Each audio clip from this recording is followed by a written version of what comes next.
Good morning, Brian. I wanted to have you take us through the thinking on the two trades yesterday, trading Isaiah away and obviously picking up the running back from Kansas City. The thinking behind that, and is that a sign that Myles Gaskin is actually going to be out for a while?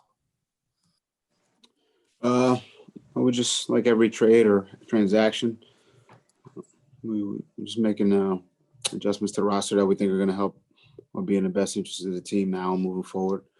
Look, I have a lot of respect and admiration for Isaiah Ford. I think he's, a kid who worked extremely hard, made a lot of plays for us.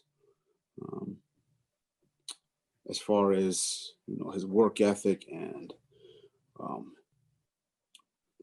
just team oriented, put the team first, just great attitude. I mean, he was just really enjoyed working with him. But at the end of the day, we felt like the best thing for us was to make that particular trade. What was the second part? Okay, Myles. Yeah, Myles is dinged up a little bit. We'll see. He's a tough kid. He's a competitive kid. We'll see where this goes here. So, but we felt like wanted to add some depth there at the running back position. So, DeAndre's a good player. An opportunity to get one, and try to take advantage of it. One more. Does Antonio Callaway coming back from his suspension impact your thinking at all with that receiving core? And what are you hopeful that he will bring to your receiving unit? I mean, I've yet to see him even in a helmet, so I don't know if it impacted anything, right? Thus far. I mean, I haven't seen him with cleats on, so I don't think that really had much of an impact on it. Again, those conversations as far as what exactly it was, or those are going to just remain internal.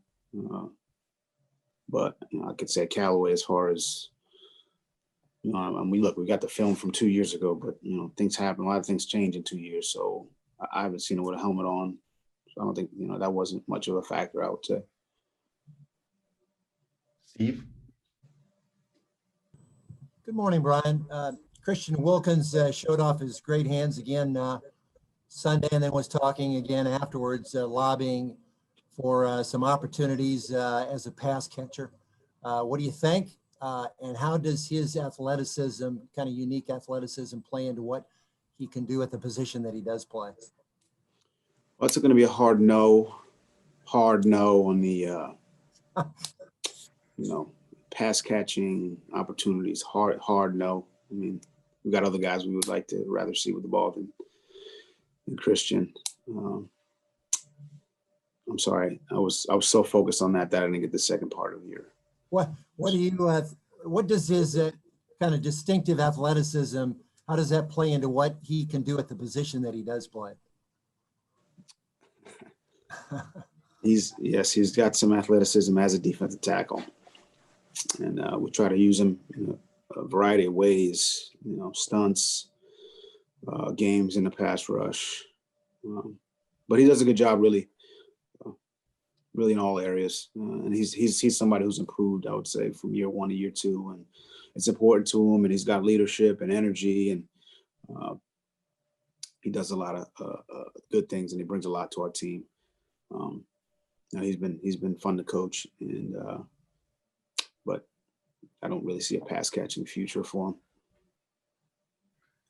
Joe. Good morning, Flo. I wanted to ask you about speed on offense. You have some fast guys, and I'm wondering, Matt Breida, Lynn Bowden, Callaway eventually, they're all fast guys. What impact do you think adding some speed into the group on offense could have for the team? Well, I mean, speed's hard to deal with defensively and in the kicking game. So anytime you can add, that element,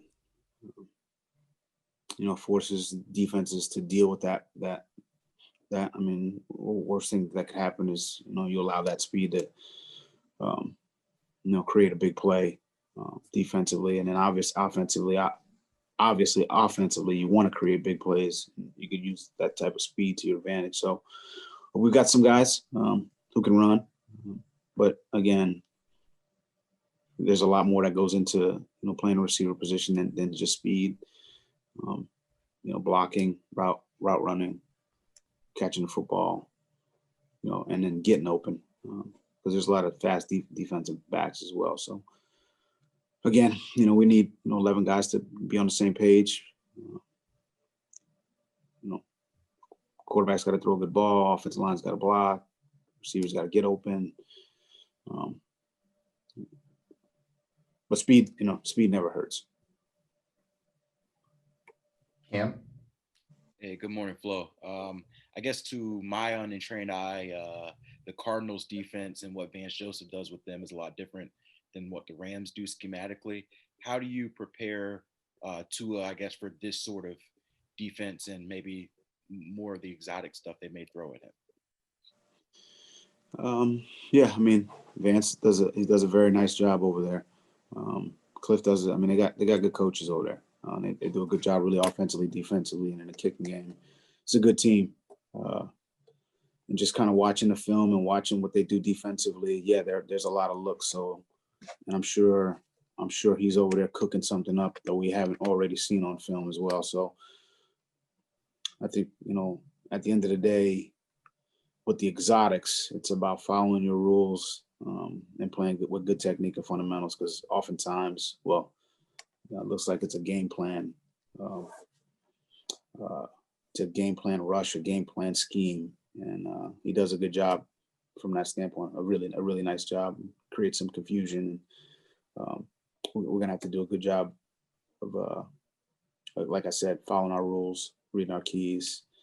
Really, they do that in really all three phases: offense, defense, and special teams. So it's a good ball club with some really good players. Safid? Hey, good morning, Flo. I wanted to ask you about Cliff. Obviously you guys are two young coaches starting to see the fruits of your labor here in year two. What do you think about the job he's done? And I wanted to ask you, did you guys run into each other when you first got to New England? And I guess he was probably in his last year there. Yeah, I know Cliff. I've known Cliff for a long time. Like you said, very good coach, innovative, smart, good leader, really good leader. A lot of respect for him and what they've done over there in Arizona.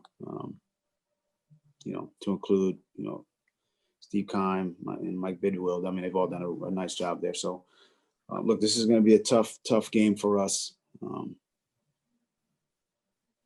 They're well coached. They got good players. We're going out to Arizona, winning on the road is hard. I think they're going to have some fans there as well. So, this will be a tough test for us. But it starts with Cliff, and kind of the leadership in that organization, and they've done a really nice job. And we're gonna have to play well against this opponent. Hal? Hello, Brian. Earlier you mentioned that you're not sure what you have in Callaway, which is certainly understandable since he hasn't practiced. But given that you lost Isaiah, who are you looking to fill some of that void at that position? I don't know, whether Perry continues to see his workload increased, or Bowden, or where you go. I know they're different type receivers, but who are you looking to now that Isaiah is no longer in the picture? I mean, you mentioned, there's only a handful of guys that we could go to. So, Jakeem Grant, Malcolm Perry, like you mentioned, Lynn Bowden, Matt Collins has been in there and done a nice job in practice over the last few weeks. So, I think we got some options to include, some of the guys we have on practice squad. But I do think we have some options. And I think look, it's a competitive group. So I think guys see potentially an opportunity there. And I think we'll see how it goes in practice. They'll all get an opportunity to compete in practice, and that'll that'll go a long way to seeing who plays or gets significant amount of snaps at that position. Josh? Good morning, Flo. Jakeem Grant, before we got on the call, was just named Special Teams Player of the Week, and I was just looking at some numbers, and he's 1 yard short on punt returns in terms of tying his career high. Could you just speak on the when he's able to really turn on like that, turn up like that, what that does for your team in terms of putting your team in good field position? When we talk about field position, really on a weekly basis, how important that is. I think Jakeem's done a really, he's worked extremely hard, just really in all areas of his game, as a receiver, as a returner. And you can kind of see some of that starting to manifest itself on the field. Look, we all know he's an explosive player, but I'm proud of the way he's worked and kind of seeing some of that. But we need to continue, and I think he knows that.